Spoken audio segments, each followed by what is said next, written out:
HSC 25 batch তোমাদের কাঙ্ক্ষিত English second পেপারের ফাইনাল সাজেশন নিয়ে হাজির হয়েছে। তোমরা অনেক দিন ধরে বলছো যে ভাইয়া আমাদের ইংলিশ সেকেন্ড পেপার ফার্স্ট পেপারের সাজেশন দেন, আমরা এইচএসসি 25 ব্যাচ আমরা এবার 26-এর সাথে ইমপ্রুভমেন্ট দিব, আমাদের দিকে কেউ তাকায় না। আসলেই তোমরা অনেকে এরকম মেসেজ দিয়েছো, বাট আছি তোমাদের মহসিন স্যার তোমাদের সাথে আছে ইনশাল্লাহ। খুব অল্প সময়ের মধ্যে তোমাদের সাথে ইংলিশ সেকেন্ড পেপারের সাজেশনটা শেয়ার করব এবং এই মুহূর্তে কিভাবে প্রস্তুতি নেবে, কিভাবে তুমি পড়বে সেই বিষয়টা দেখাবো আজকের এই ভিডিওতে। সো কথা না বাড়িয়ে চলে যাচ্ছি মূল আলোচনায়। প্রাণপ্রিয় শিক্ষার্থীরা, তোমরা সবাই খেয়াল করে দেখো, তোমরা এবার শর্ট সিলেবাসে এক্সাম দিবে, তাই না? সো তোমরা যেহেতু শর্ট সিলেবাসে পরীক্ষা দিবে, এটা তোমাদের জন্য অনেক বড় একটা সুযোগ রেজাল্ট ভালো করার। সো তোমরা দেখো, যখন খারাপ করেছিলে গতবার, খারাপ করার পরে চিন্তা করেছো যে না, আগামীকাল থেকে আমি পড়া স্টার্ট করব, আমি আগামীকাল থেকেই শুরু করে দিব, হ্যাঁ আমি A+ দেখবই এবার। তো A+ পাওয়ার জন্য কতটুকু ইফোর্ট দিয়েছো জানি না, বাট সামনে যে দিনগুলো আছে সেখানে বেস্ট ইফোর্ট দিতে হবে। মনে রাখবা, এখনকার তোমার যে টাইম লস, এই টাইম লসটার জন্য তুমি লাইফে কিন্তু বিগেস্ট রিগ্রেট করবা। সো সামনে যেন রিগ্রেট না করতে হয়, এই জন্য সময়ের মূল্যটা অনেক ভালোভাবে দিতে হবে। এবং আজকে থেকে একটা মুহূর্ত তুমি কি করবা না, নিজের জীবন থেকে যেন ওয়েস্টেজ হয় বা অপব্যয় হয়, এইটা করতে দিবা না। যদি দাও তাহলে হচ্ছে দেখবা যে তুমি পিছিয়ে পড়বা। সো প্রাণপ্রিয় শিক্ষার্থীরা, আমরা যদি খেয়াল করি ইংলিশ সেকেন্ড পেপারের এইখানে যেহেতু শর্ট সিলেবাসে তোমাদের এক্সাম হবে, যে টপিকগুলো আছে, তুমি যেই কাজটা করবা সেটা হলো যে প্রিপোজিশন, এই টপিকটা যখন ধরবা, যেহেতু এটা তোমাদের প্রথম আসবে, এটা হচ্ছে তুমি বেসিকটা পড়ে এরপরে জাস্ট বোর্ড কোয়েশ্চেন সলভ করো। যত বোর্ড আছে সামনে সকল বোর্ড কি করো, সলভ করো। ঠিক আছে, 2025, 24, 23, 19, 18 যা আছে সব হচ্ছে তুমি কি করো, সলভ করো। এরপর দেখো স্পেশাল ওয়ার্ডস অ্যান্ড ফ্রেজেস, এটা খুবই ইজি। সো এটা যেহেতু তোমাদের কাছে ইজি লাগে, এটাতে কম সময় দাও, ঠিক আছে। কমপ্লিটিং সেন্টেন্স, এটাতে বেশি সময় দাও, এটাতে বেশি মার্ক। যেহেতু বেশি মার্ক, এটা অনেক বেশি পড়বা। সো অনেক বেশি যদি পড়তে পারো তাহলে দেখবা যে অনেক বেশি নম্বর আসবে। এরপর দেখো রাইট ফর্ম অফ ভার্ব, তোমরা আশা করি আমার ক্লাস করেছো, এখানে অনেক সবগুলো টপিকেরই ক্লাস দেখবা ইউটিউবে আমার আছে, ঠিক আছে।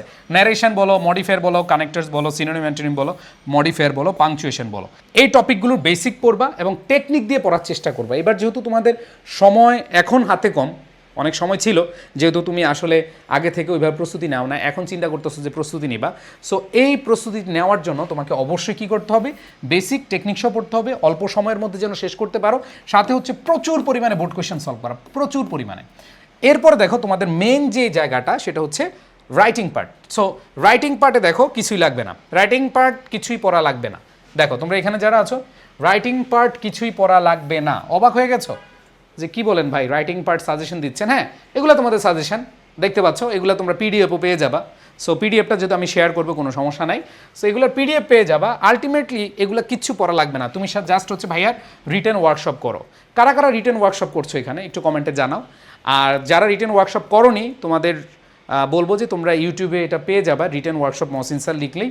তুমি ওইখানে যদি ক্লাস করো, তোমার সেকেন্ড পেপারে আর কিছু লাগবে না। তোমরা যারা এইচএসসি 25 রয়েছে প্রাণপ্রিয় শিক্ষার্থীরা, আমি এমনভাবে শিখিয়েছি যেই কোনো ফর্মাল লেটার আসুক তুমি লিখতে পারবা। সত্যি না মিথ্যা বলো তো? আমি কিন্তু এমনভাবে শিখিয়েছি যেই কোনো ফর্মাল লেটার আসুক তুমি লিখতে পারবা। সো এটার জন্য তোমরা ক্লাস করবা, আর এগুলা তোমার ওই ক্লাসই আছে। এরপর দেখো প্যারাগ্রাফ, দেখো তোমাদের এইখানে প্যারাগ্রাফের যে বিষয়টা, প্যারাগ্রাফ আসবে টোটাল 2টা। এই 2টা প্যারাগ্রাফ পড়তে হলে একটু বেশি লাগবে। অনেকে বলে ভাই এত বেশি দিয়েছেন কেন? ভাই এত বেশি দিয়েছি কারণ এইখান থেকে তোমাদের আসার সম্ভাবনা বেশি এবং তোমাদের টোটাল 15 30 মার্ক হচ্ছে এইখানে। সো এইখানে কজ অ্যান্ড ইফেক্টের যে প্যারাগ্রাফগুলো আছে আমি রিটেন ওয়ার্কশপে খুব সুন্দরভাবে তোমাদেরকে শিখিয়েছি, ঠিক আছে।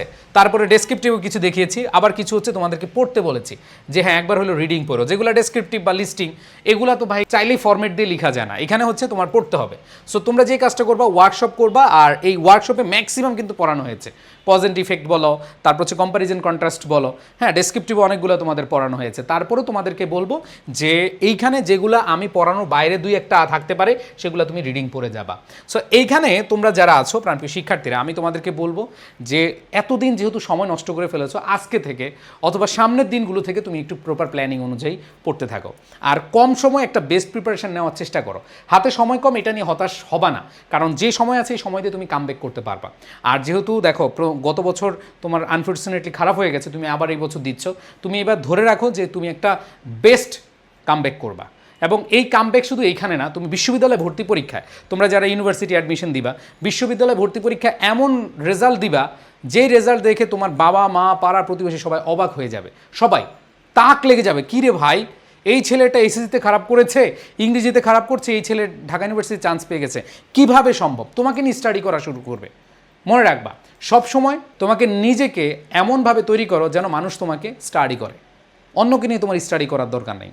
তুমি দেখবা যে যত সফল হয়েছে এই পৃথিবীতে সবাইকে নিয়ে স্টাডি করছে, সমালোচনা করছে, আলোচনা করছে। সো তুমি সেই ব্যক্তিটা হও, আলোচনা করুক, সমালোচনা হোক। সো এইখানে তুমি অলরেডি যে সমালোচিত, তুমি এখন আলোচনায় চলে আসবা, আলোচনার মূল কেন্দ্রবিন্দু। সো এখন ভালোভাবে প্রস্তুতি নাও এবং সাথে ইউনিভার্সিটি অ্যাডমিশনের প্রস্তুতিটাও এবার নেওয়ার চেষ্টা করবা ভালোভাবে। তোমরা জানো যে আমরা অলরেডি তোমাদের 25 ব্যাচের অনেক শিক্ষার্থী আমাদের প্রি অ্যাডমিশন ব্যাচে ভর্তি হয়ে গেছে। সো প্রি অ্যাডমিশন ব্যাচে ভর্তি হওয়ার কারণটা কি? বলতেছে ভাইয়া গত বছর খারাপ করেছি, আমি একটা মানে যথেষ্ট এবং স্ট্রং একটা জবাব দিব। কাদেরকে? সেই সমালোচকদের। সো এটা তোমাদের জন্য একটা গ্রেটেস্ট কামব্যাক হতে পারে। সো এইখানে তোমরা কিভাবে পড়বা, কয়দিনে পড়বা, এটার জন্য আমি হচ্ছে তোমাদের 30 ডেজ চ্যালেঞ্জ, মানে 13 দিনে আমি একটা পড়ার রুটিন তোমাদেরকে বানিয়ে দিচ্ছি, একটু পরেই তোমরা দেখতে পাবে। এবং এই 13 দিনে পড়ার রুটিনটা তোমরা চাইলে নিজেরা পড়তে পারবে অথবা আমার সাথেও পড়তে পারবে। এই 13 দিনের রুটিন তোমরা অবশ্যই পিডিএফটা থাকবে, তোমরা হচ্ছে চাইলে আমার কোর্সও অ্যাডমিট হতে পারবে। সো আমি তোমাদেরকে 2টা সুযোগই দিচ্ছি, এই পিডিএফটা থেকে তোমরা 13 দিনের রুটিনটা পড়বা। সো আসো আমি দেখাই দিচ্ছি। এইচএসসি 25 ব্যাচ, দেখো সবাই একটু মনোযোগ দিবা। তোমাদের 13 দিনে 200 মার্কের প্রস্তুতির প্ল্যান নিয়ে আমি হাজির হয়েছি। তোমরা 13 দিনে কিভাবে তোমাদের 200 মার্কের প্রস্তুতি নিবে, যেহেতু তোমাদের এবার শর্ট সিলেবাসে পরীক্ষা হবে। সো এই শর্ট সিলেবাসে পরীক্ষা তোমাদের একটা পজিটিভ সাইড, এবং তোমরা যারা এই বছর ইমপ্রুভমেন্ট দিবা, গত বছর যারা খারাপ করেছো, তোমাদের কিন্তু কম সাবজেক্ট পড়তে হবে, তাই না? অনেকে শুধু ইংরেজি দিবা, অনেকে অন্যান্য সাবজেক্টও দিতে পারো। সো যারা এক বিষয়ে খারাপ করেছো বা ইংরেজিতে যারা হচ্ছে খারাপ করেছো, তারা কিন্তু অফুরন্ত টাইম পাচ্ছ সামনে। সো জাস্ট এই 13 দিনে এই রুটিনটা যদি তুমি ফলো করতে পারো, ইনশাল্লাহ তোমার লাইফে সেরা একটা কামব্যাকের গল্প তোমার জন্য অপেক্ষা করছে। সো প্রাণপ্রিয় শিক্ষার্থীরা, যখন তুমি এসএসসি পরীক্ষা খারাপ করেছো, তখন মানুষের কথা শুনে তুমি তখন কিন্তু ডিটারমাইন্ড ছিলে যে এই বছর আমি 26-এর সাথে পরীক্ষা দিয়ে সেরা একটা রেজাল্ট করে দেখিয়ে দিব।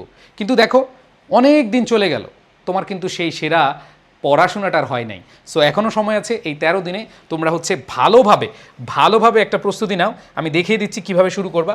ধরো প্রথম দিন তুমি টার্গেট নিবা হচ্ছে প্রেপোজিশনের সকল বেসিক জিনিস, যে বেসিকগুলো আসে। ধরো প্রেপোজিশনের কয়েকটা ব্যবহার, 16 থেকে 17টা প্রেপোজিশন বারবার আসে, এর বাইরে কিন্তু আসে না। সো ওগুলোর ব্যবহারটা পড়বা টেকনিক দিয়ে, এরপরে বোর্ড কোয়েশ্চেন সলভ করবা এবং একটানা শেষ করে ফেলবা, ঠিক আছে?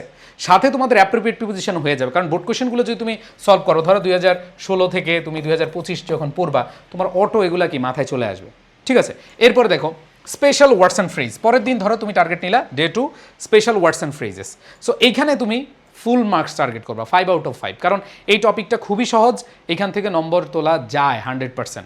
সো এইটা তুমি অল্প কিছু সময় দিলে এবং বিগত বছরের যে বোর্ড প্রশ্ন রয়েছে সেগুলো যদি সলভ করো, তাহলে তোমার আর কিছু করা লাগবে না। এরপর দেখো কমপ্লিটিং সেন্টেন্স।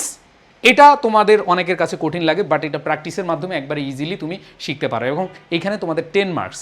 সো এটার জন্য তোমাকে অনেক বেশি ইফোর্ট দিতে হবে। এটা ইফোর্ট দেওয়ার জন্য তোমাকে যে কাজটা করতে হবে সেটা হলো যে তুমি আগে বেসিক যে ব্যবহারগুলো, যেমন as if, as though, since, it is time, it is high time, এগুলো যেগুলো আছে, এই ব্যবহারগুলো, বেসিক ব্যবহারগুলো তোমার মাথায় নিয়ে নিতে হবে শুরুতেই।